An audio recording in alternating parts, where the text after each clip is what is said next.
Tell yourself, I didn't do it well, it's not enough. My constant fear was that, is it going to be enough? And I was just dead scared of failing. So it's a whole lot of, effort you put into it. It cost me a whole lot of money, and I was like, I don't want to go all the way out there and make an absolute fool of myself in front of people who have done this 3, 4, 5 times. But people who have done, there's a lady, an amputee who was with us.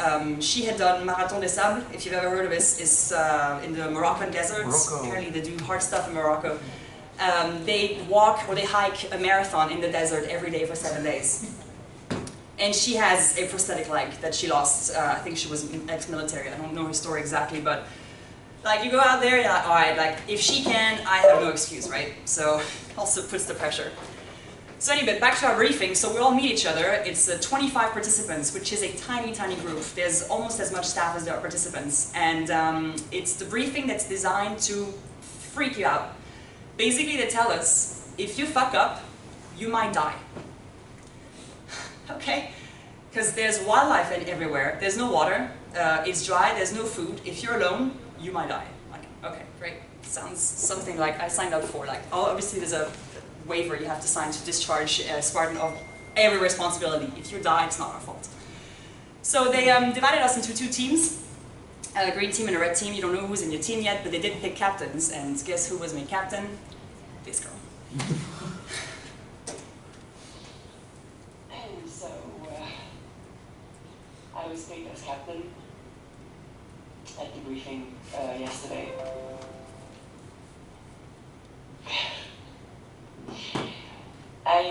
9 times out of 10, I'll volunteer for, whatever, anything. But I was just sitting there and I was genuinely praying, hoping that they wouldn't pick my name.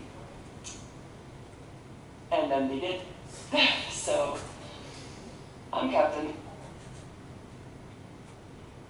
I wanted to cry, but I was like, game face.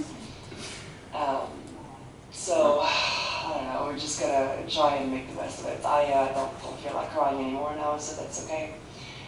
It's 2:30 a.m. I'm expecting that they're gonna call us in the next hour, within the next hour or so, to just load us on the bus and get us going. Slept a little bit. I feel not too bad. I kind of just want to get moving, because the anticipation is difficult, but yeah, the briefing I think was designed to just freak us out. So we came here to get tested. That's what's gonna happen. Right, so after the briefing they confiscated our food, they did our gear check, and then they sent us back to our rooms so we could get some sleep. So I slept, some people didn't, so that was lucky. So 3:30 a.m. on the dot. Captain, let's keep moving. That's my cryptea. My cryptea was Dave. Dave is an ex-Marine from Knoxville, Tennessee.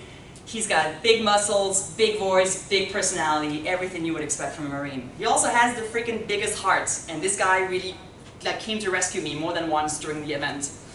So we're loaded on a bus, and we drive into the night at 4 a.m. for 3 hours, and just before we reach the destination, they blindfold us. And the sun is coming up, and we get out of the bus, and we're still blindfolded, and we left our packs in the bus, and they tell us to lie down, face down on the floor, and then they leave. So we're just lying there in the middle of freaking nowhere with no food, no water, no equipment, no nothing. So we take the blindfolds off, and it's like, this is how the Agoge starts. It's like, good luck finding your way to wherever it is you're going, since you don't know where you're going. So we had a cryptic map that we sort of had to follow. They were like mountaintops, and we knew somehow we had to make it back to a meeting point. So we run the meeting points, and we were roaming around until basically sunset, like trying to find our way. You run, you hike, you don't really know how fast you're supposed to go, you don't know how long it's going to be, and you really don't want to get lost because you don't want to get stranded in a place with no water, because dehydration will sneak up on you like nobody's business. So eventually we found our packs. They had been literally thrown off the bus on the side of the road, like mine was on top of a tree. It took like 3 people to get it down. The trees, I forgot to talk about the trees. There are trees in Namibia. In that desert there are actual trees. There are acacias. Acacias, you find them here as well. They are the nastiest tree in the history of time. They don't have a lot of leaves, but they have thorns that are like this long, 5 centimeters. They're very, very strong, and they will catch on everything. So we had scratches all over, and it's relevant for later as well when you have to build a house with those trees and you freaking can't do it with your bare hands because it will just completely bleed your hands to death. So the sequence of events. So these are a little bit the mountains that we roamed around in because nothing was comfortable. Eventually we make it back to the camp 9 hours later, and I must admit I was really struggling because I couldn't really get my body moving the way I wanted. The mountain we had to climb was absolutely ridiculous. So yeah, it looked like this. There's no proper trail. You have to climb over and climb under rocks and under and over trees, and it's really steep and it's really hot and there's nobody there. It's like you finally 2 hours up to the mountain, you sign your name just as a I was here, and then you go down again and then you keep moving. So we finally made it to our meeting space, which was not a place where we were going to sleep because of the gear list. A sleeping bag was not one of the mandatory items. And it's always, okay, you're here, there's another cryptic map. Before, you've got an hour and a half till sunset. This cryptic map is going to take you to some place to find water. We've hidden your food out in the bush somewhere. And from 6 p.m. until 6 a.m. you have to build a boma. A boma looks like this. So it's a livestock enclosure, small fort of community office used in many parts of Africa, often associated with community decision making. So when we arrived, it looked like this. So they had already pre-drawn like the structure around us, and that's a group of 13 people standing in front of that, so you can see this thing is massive. It's like 8 or 9 meters in diameter easily. And when you see the rocks there, this is where we had to put pillars in it to keep it strong. So they basically tell us, you're going to be gathering wood and building this structure for 12 hours. It's one team against the other. Tomorrow morning, 6 a.m., we come and we try and kick the structure down with our feet, and if it holds, it means it's whole enough so they can, you know, bystand animals, and then whoever's got the nicest looking / most solid boma wins. No pressure. So I was, well, team captain, so it was all about, you can't move around freely alone, so you had to send groups of people at the time. So I sent people to go find water, which was going to come from a water hole where animals also get water, we suppose. So we came back with like 2 full 25-liter jerry cans, just loaded them with those purification tablets, and we all had life straws. I don't know if you've ever heard of a life straw, but if you ever want to survive in the wild, this is the only item, I believe, except for the knife, that you might need.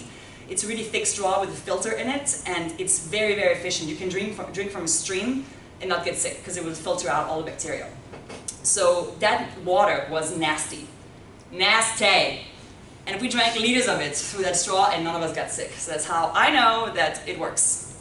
So in the meantime, I went out with like 3 people to find food, and we found our food just before the other team. All our food was mixed together, both teams, in like those 2 or 3 big chests.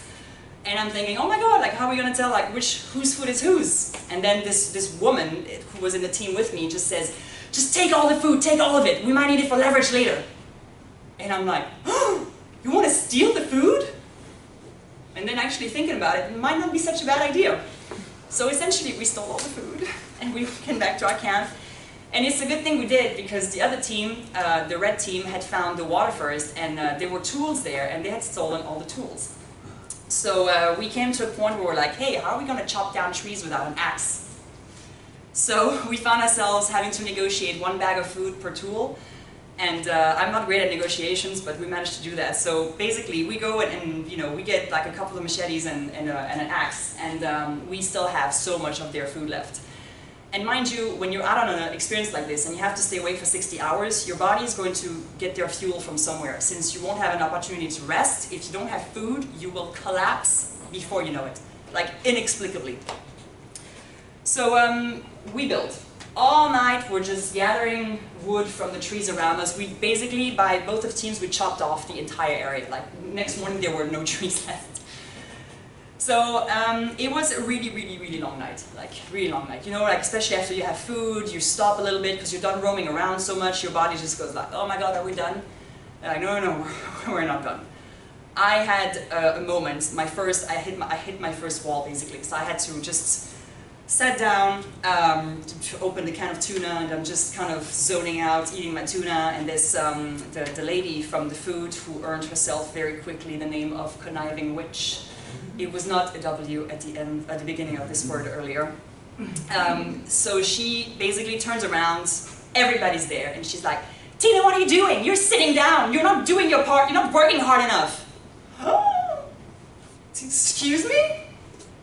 And I'm like, okay, I can come for her, or I can just zen. Zen, Tina, zen.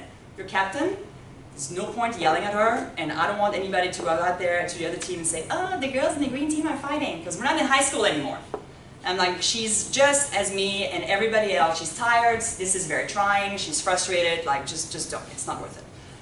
So I'm like, you know what, I'm just going to take my 10 minutes, and then I will get back to work, because I had been doing my part. It's not like I hadn't really. I thought it was embarrassing, but you know, you just roll with it. Later that night, she came to me, she was like, Tina, I'm really sorry. And then to justify herself, she started saying, I'm a mom, like I only get to do this once a year, and I'm super competitive. And I'm like, ah, don't worry about it. At that point, we're so deep into the night, I don't have the strength to hold grudges or be angry against anybody, especially anyone in my team. I was fighting very, very hard against myself at that point, because those 13 hours of night kicked my ass. You come to the point a little bit before daylight that if you stand still 5 seconds, you'll fall asleep. You'll wake up, actually, jolted awake on the way to falling down. That's how you stay awake. You need to keep your mind working, and that's hard because it means that you can either have a full-on conversation with yourself or have a full-on conversation with someone else, and nobody's in the mood for talking at this point. You just kind of want to crawl into a corner and just be quiet and fall asleep. So you have to fight every instinct that you know.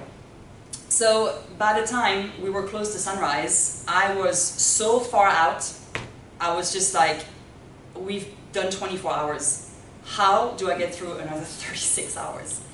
This is just not gonna happen, no freaking way. And it feels very lonely. And full disclosure, soul bearing right now, I can't believe I'm doing this, but here it is. First night and first day gone. Not feeling particularly great.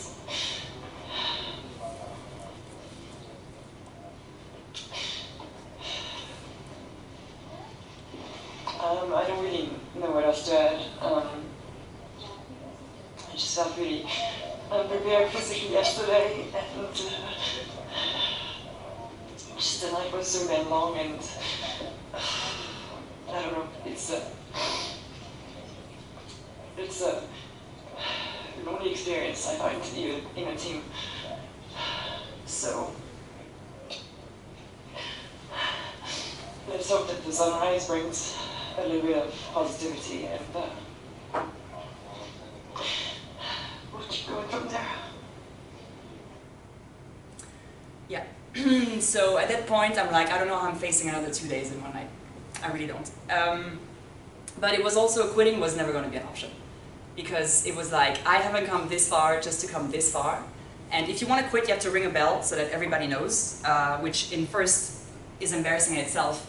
But all I kept thinking was, I can't be the first person to quit, let alone I might be the only person to quit, and I just will never be able to live with myself. So I knew by the time sunrise comes, your body is aware that it has to be awake again. So usually it gets a little bit easier. So we won the Bowman Challenge, thank God. In the meantime, because the crypteas overnight were like, they had told me I had been doing a great job, but by the time this fatigue hit me, I wasn't freaking doing anything anymore. There was like, okay, well, you know you can delegate if you don't feel comfortable leading. I was like, yeah, that's fine. And then I kind of forgot about it, and then I got demoted as captain, which very honestly was the best thing that could happen, because I was already fighting a really tough war against myself. I didn't have the emotional bandwidth, or the physical bandwidth for that matter, to take anybody on the team with me. So, David gave me a big hug, and he was like, don't worry, it's another day. And I'm like, I know all of this, but I'm so deep into my hole already that I know that the only person that can like help myself out of this hole is me. So I'm like, all right, fine, let's just get through, let's get moving, let's just get moving. So we go on a run. We run like east because the sunrise was coming up, and it was breathtaking. Like I really wish we only had our phones with us to make those videos that they made us record. Otherwise, we weren't allowed to take any pictures or anything. So like I have like very few pictures of this, which is really, really sad. So we run, you know, towards this cave. Well, it's a mine really. So there are lots of illegal mines where we were. Because basically, once upon a time, apparently some people came in with jackhammers and they just dug like really deep holes into the rocks so they could find semi-precious stones. So these mines are not in activity anymore, but the holes are still there. And we made it to the mine, and then someone said, well, there's a clue at the bottom, so who's afraid of tight crawling spaces? Me, I'm afraid of tight crawling spaces. I can handle crowded elevators and airplane bathrooms, but if you stick me into a cave with all rocks around me where I have to worm myself around. Sorry, technical difficulty. No, we don't need to see that again. Are you serious?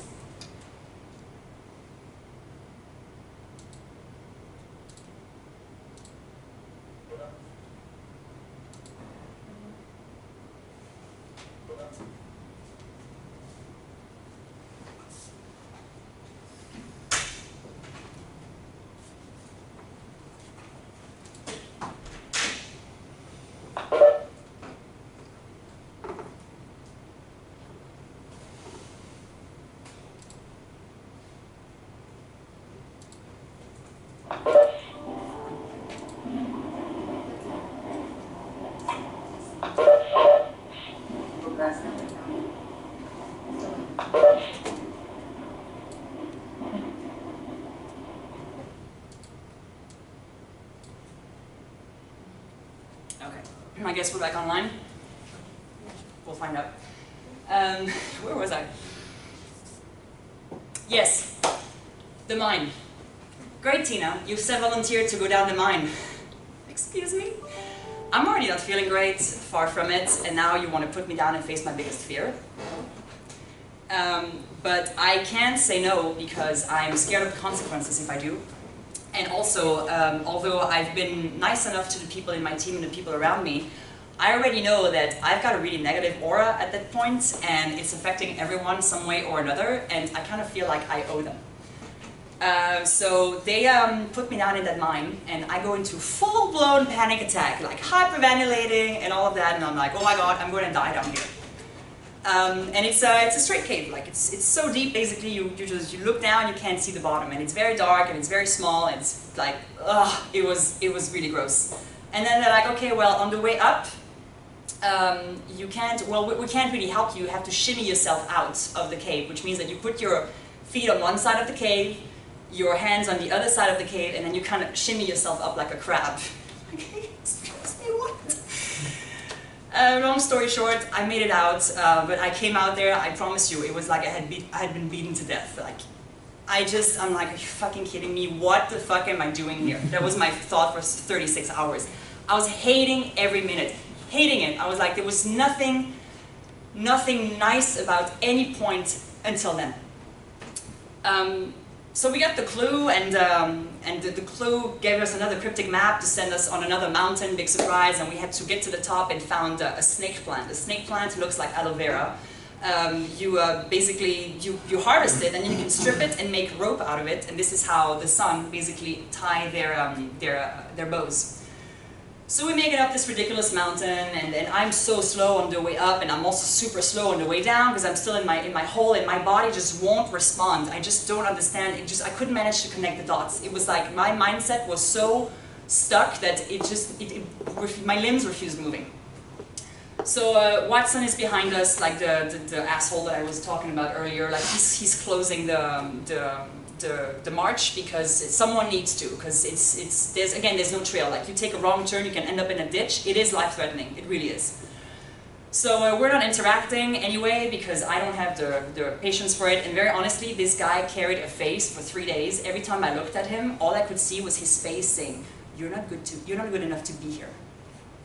And this kind of thing just freaking fires me up. So we make it down to the mountain, and in the most condescending tone I've ever heard in my life, he goes, "That wasn't easy. Well done."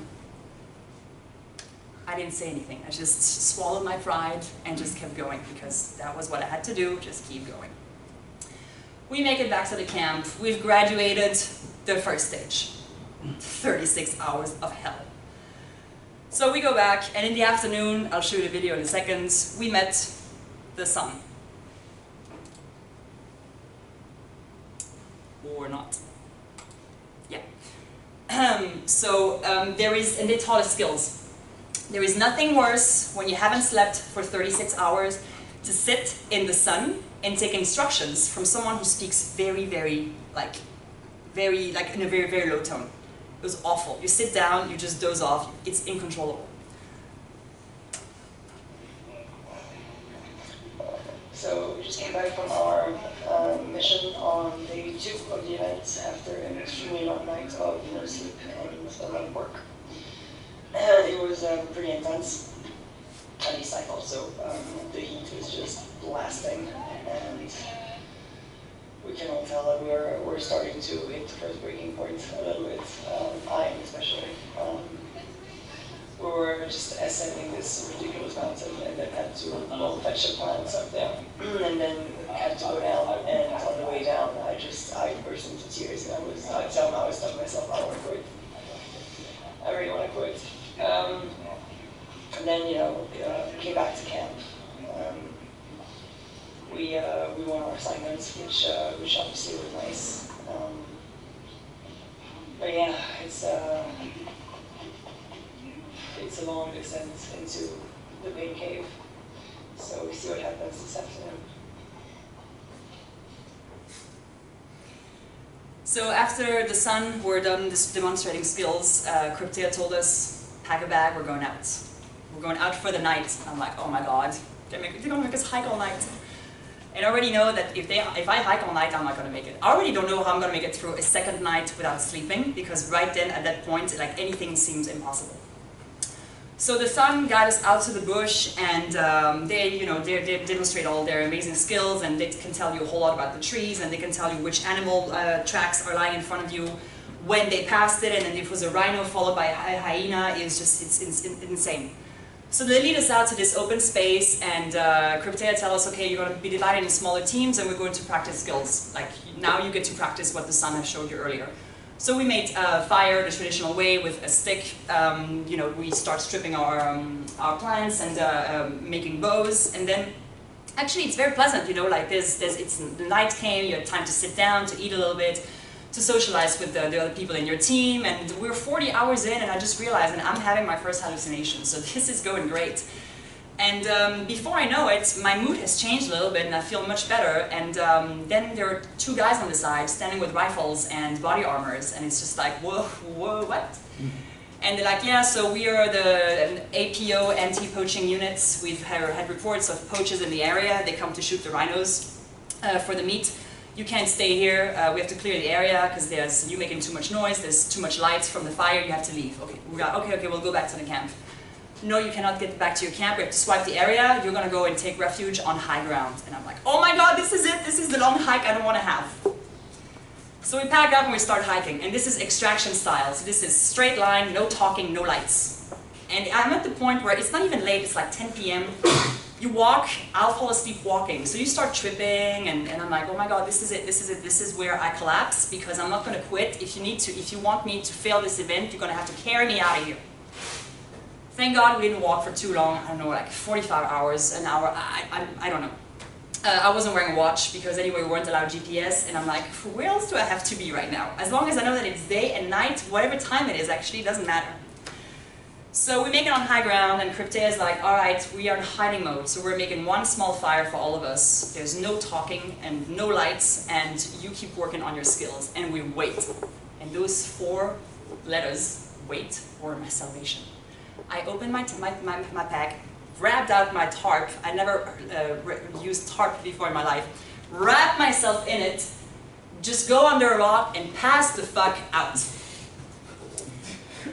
I don't know how long I slept. I slept 45 minutes, I slept 2 hours, I have absolutely no idea. But at some point, I just heard a distant voice go like, guys, I know it's nice sleeping, but you gotta wake up now. This is the Agoge. It's totally the Agoge. I have to wake up. And I feel relatively okay. So my teammate had been stripping the plants. I'm taking a plant and I'm starting to make this rope with the moonlight as my only light. It was quite fun. And then later that night, of all people, Conniving Witch came to me and she's like, Tina, I just wanted to apologize again for last night. I'm like, don't worry about it, it's all forgotten. And she's like, you know what, I mean, I can tell that she's clearly wanting to tell me something. okay? And she's like, I had a few moments today where I realized a few things about myself, you know? There was the first moment when we were running towards the sunrise this morning and it was just so amazing. And the second moment was when you came out of that cave and I can tell that you had been really uncomfortable, but you had conquered your fear. Tina, I realized I don't like the way I treat people.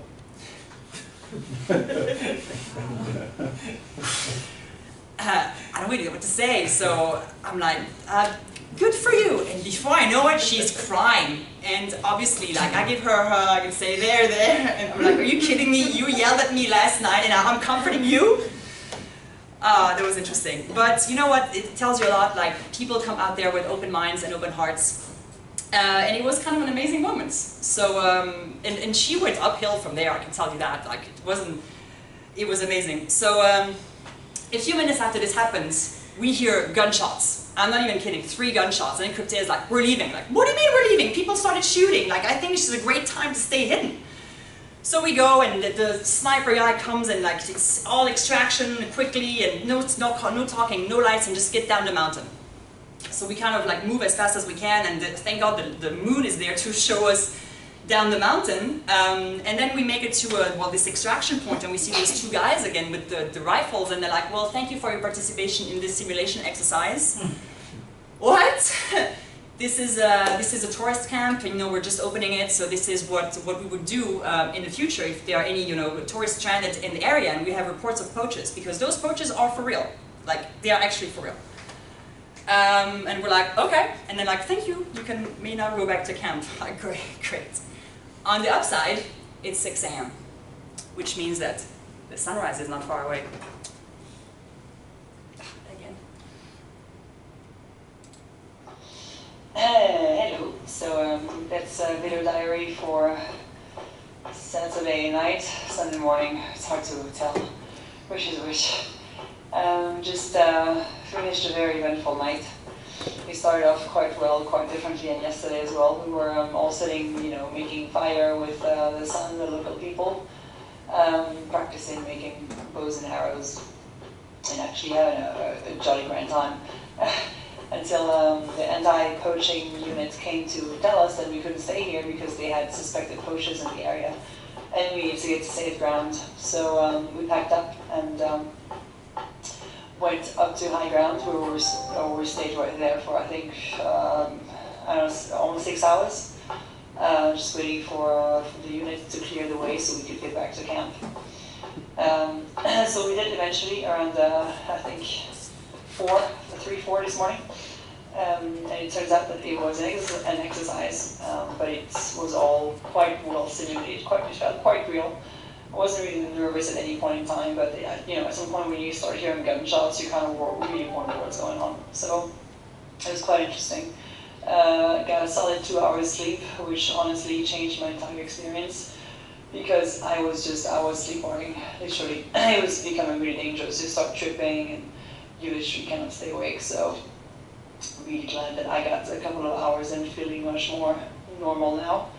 It's almost 6 a.m. We just finished the trail, and we'll see how tomorrow goes. It's not over yet. It wasn't over yet. The next morning we had the Sun Olympics, so we came out and we got graded on our skills. And my team sucked. We needed 2 points to pass the second round, and I only managed to get 1. So we're going into graduation, and I realized, well, graduation of the second stage, and I realized I'm not going to make it. I don't have enough points. And I'm in complete disbelief, because I'm like, there's no way that I made it all this way, and now I'm about to be eliminated. And then a thing that I didn't mention earlier was the food situation. So we had taken all the food from the red team, and you know, had told that you can't leave anything here because the baboon will attack it. So in my head, whatever food we were leaving, even if it wasn't ours, we'd probably have to carry it with us. And I freaking didn't want to carry extra weight. Are you kidding? I'm already struggling with my own. So I asked the rest of the team at the time when I was still captain, okay, what are we doing with the food? And people, I just couldn't believe, they're like, no, we don't give it back, we bury it. Are you serious? First of all, do you have spare time to just dig a hole so deep to get this stuff down? Like, really? And second, I mean, in my head, I haven't come here to, like claim war against anything. My only fight here is with myself. Can you imagine the tone you're setting for the rest of the event if you're depriving these people from their food? This is their only source of fuel. It's gonna be war. And I don't want to finish like this. So I was like, I think we should give the food back. Please? After 10 minutes of convincing, they finally agreed. But Jesus, people! So they got the food back, and obviously like, it was much easier to communicate with everyone else because, my God, I can't even imagine, I don't want to imagine what would have happened if we just had decided that, no, we're going to crush you, whatever it takes. So I think that might have an impact because we were sitting at graduation of the second event, and we were 4 or 5 people in my case who don't have enough points to graduate, and I'm like, oh my God, this is going to be carnage. And then everybody who has enough points get their medal, and then suddenly somebody says, hey, I've got a bonus point, if someone wants it, like if you don't have enough points, I'll give you one of my extra points and we can all graduate. And this was, from red team to green team and from green team to red team. So it was just this amazing, so I got rescued, like out of nowhere, I got rescued and we all just made it. So that was amazing, and I'm just complete disbelief again of what has just happened. And then we've got about 10 hours to go, or like 8 hours to go, and they're like, okay, well, great, last challenge to graduate the Agoge. This is the last thing you'll have to do. And this is the hardest one as well, and it's going to be an individual challenge. I'm like, oh my God, just again, fucking hit me with the sledgehammer. You're going to run to the highest mountain of the area. Big surprise. And I'm just like, nope. Because they're telling us it's 25 of you, the top 13 to make it to the top of the mountain will graduate the event. The others will fail. 50% pass rate, right? And I'm like, there is no freaking way that I'm faster than 12 of these people. No freaking way. And I'm back in my, I'm tearing up because I'm like, I'm going to fail so close to this. But I'm telling myself, okay, you're going to fight. Even if you don't make it top 13, you're going to climb that mountain as fast as you can because you don't want to leave anything in here. You want to leave it out on the course. So we started running. And by no means, I am not a fast runner, but I'm a good pacer, which means that I'll go slower, but I'll keep going.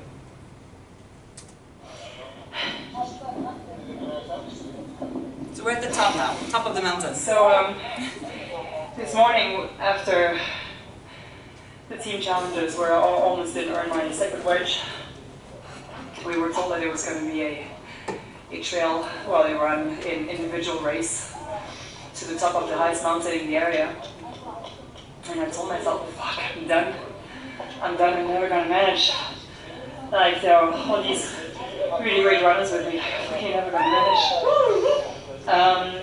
And then I started off slow because, we were told it was going to be 9 kilometers to the top of the mountain, so I started off really slow and kept pacing myself as I usually do, and then all of a sudden, before I knew it, I was kind of chasing down people who just were not that good at pacing. And then we started climbing, and it's the same type of climb that I have at home that I've been training for the last 3 months. So there were 13 spots to graduate the Agoge. And I'm very lemon.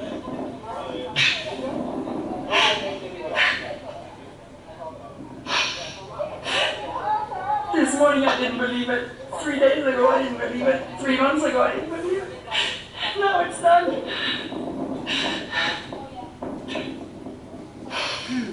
I'm so happy. Yeah.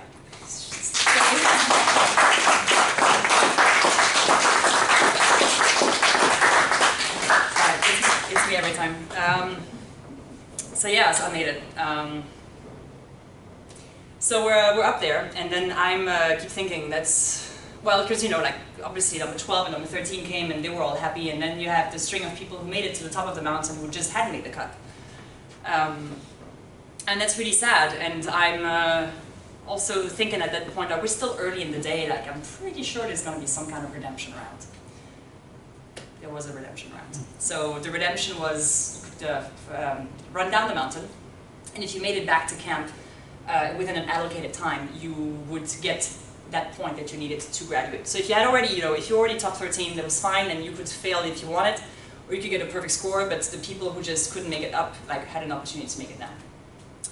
So only one guy didn't make it. He didn't make it to the top of the mountain. Like he's just literally made it up there mid-sentence and then passed out. Like I don't know if it was hypoglycemia or something like that, but he was medical DNF, and that's quite sad. So we made it back down, and all 24 of us graduated. And I've got one last video, and you can see somehow I look very different. So the Agoge is finished. Next there is barbecue. First one meal in I think 3 days. We all graduated, which is just amazing. It was very, very intense. I mean, I remember just coming up that mountain, our second to last revision, and then just collapsing in tears because I had made the cut of the 13. That's something that's a feeling that's going to stay with me for a really long time.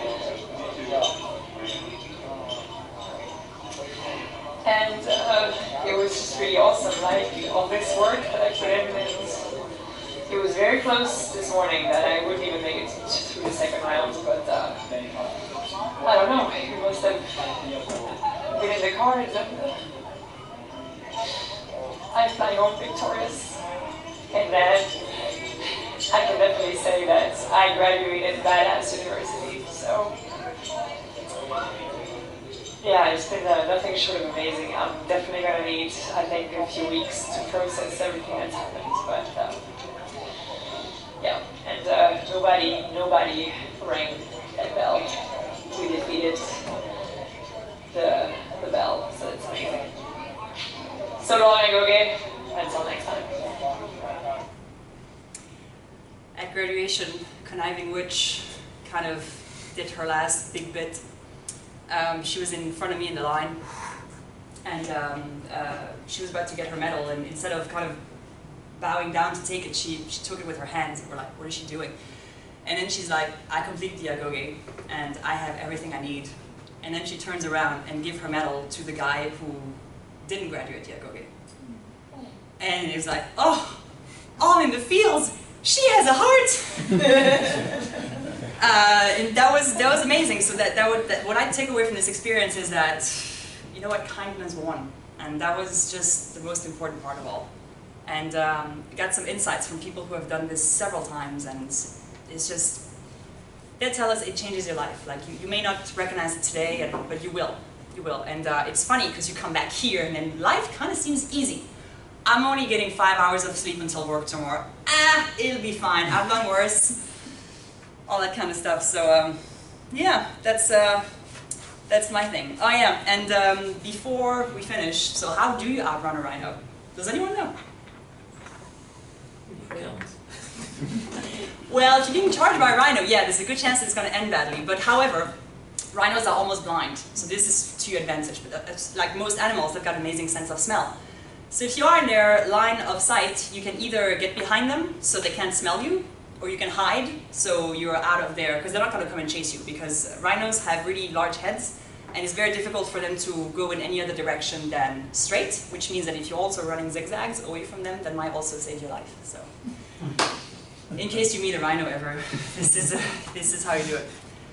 That's it, folks. If you want a question, I've got the panorama, a few pictures here if you want to have a look. But yeah, that's basically it.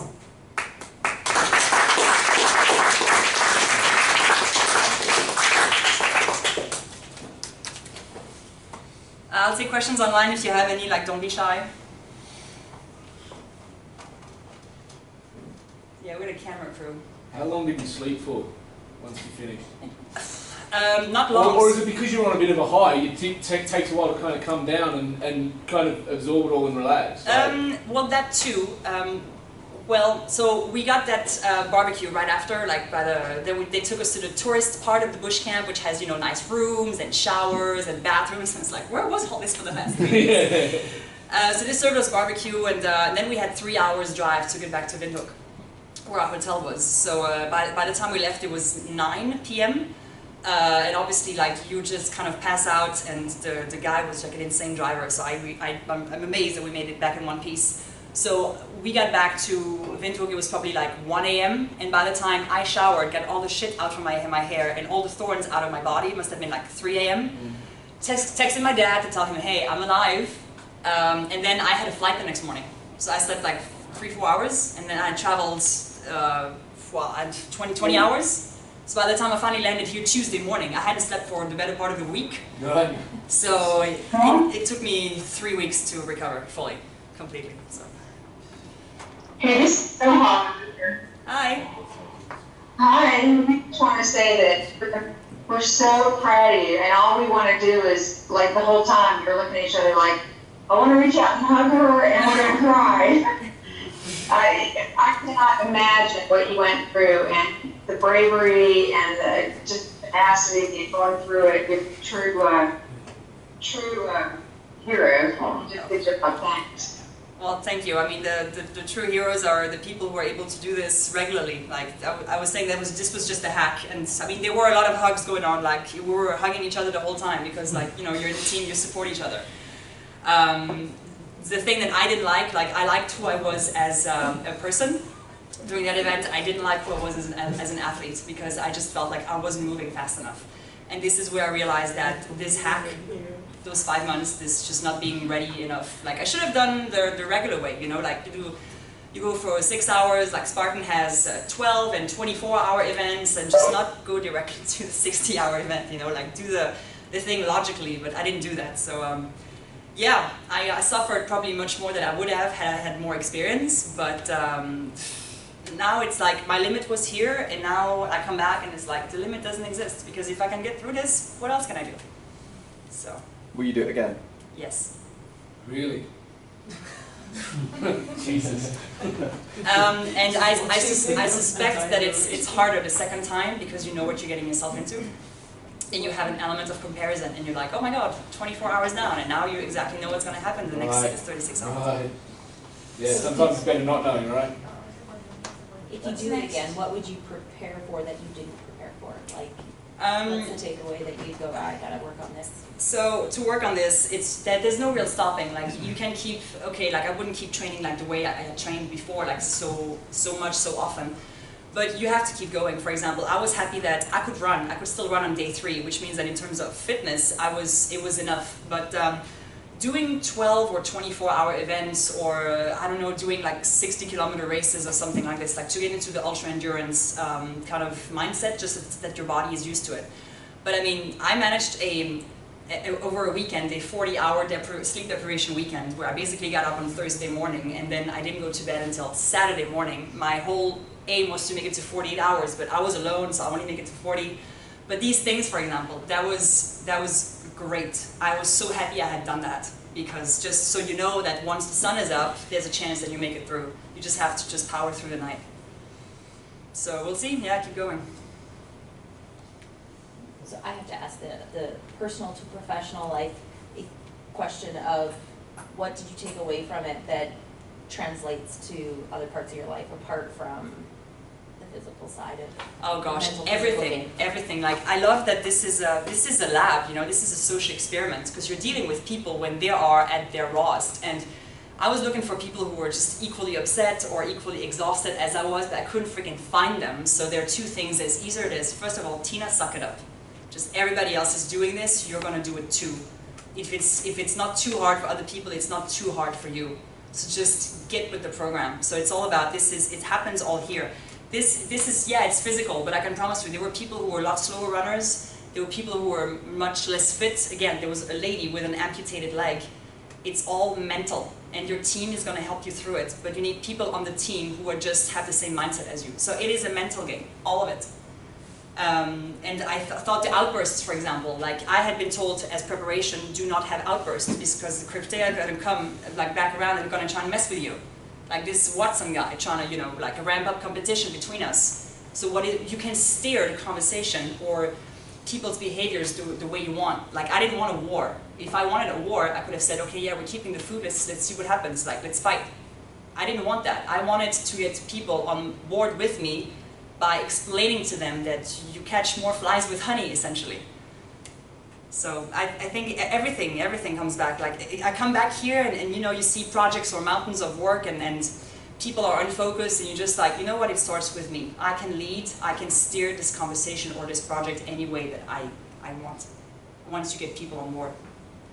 So that's the plan. All right, any other questions online? Cool, well, in that case, thank you for coming. Thank you.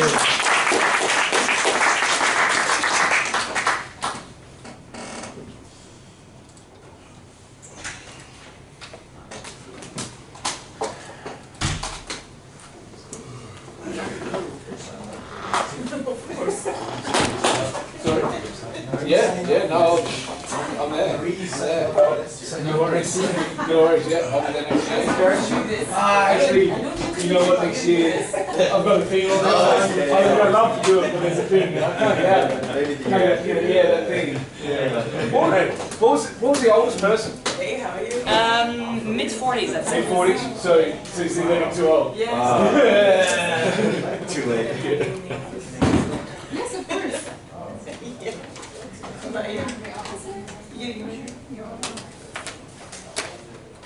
Tina. Yes. Come on. Yay!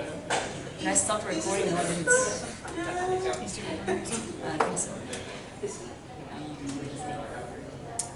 I say this one. Okay. Thank you. I speak at the, then you're like, look. I know, right? That's why it's good when you're doing non-story presentations, I guess. It gives you a bit more leeway. Yeah, that's for sure. It's like how exciting can you make with an MS Teams chat, right? Exactly. Yeah. Anyway. I'm glad it's over. My stomach are nuts. My stomach is a nuts. How about this? Doing that. Yeah. Nice. Yeah, I feel for like sure. it's harder when it's like strangers. It's people you know. Oh, there's that other thing. No. What's happening now? No, that's right. Exciting. Yeah. Is there another thing right now? Oh, the Pam thing, I think. She had something. The what? Pam had something. Yeah. Oh yeah, the nutrition one, right? Yeah, we had something I think, but we canceled it because obviously there was going to be a fascist. I can't imagine anybody not being there. Oh no, it sounded serious. It's, yes. Yeah. Sorry, I didn't see it. 5 second rule!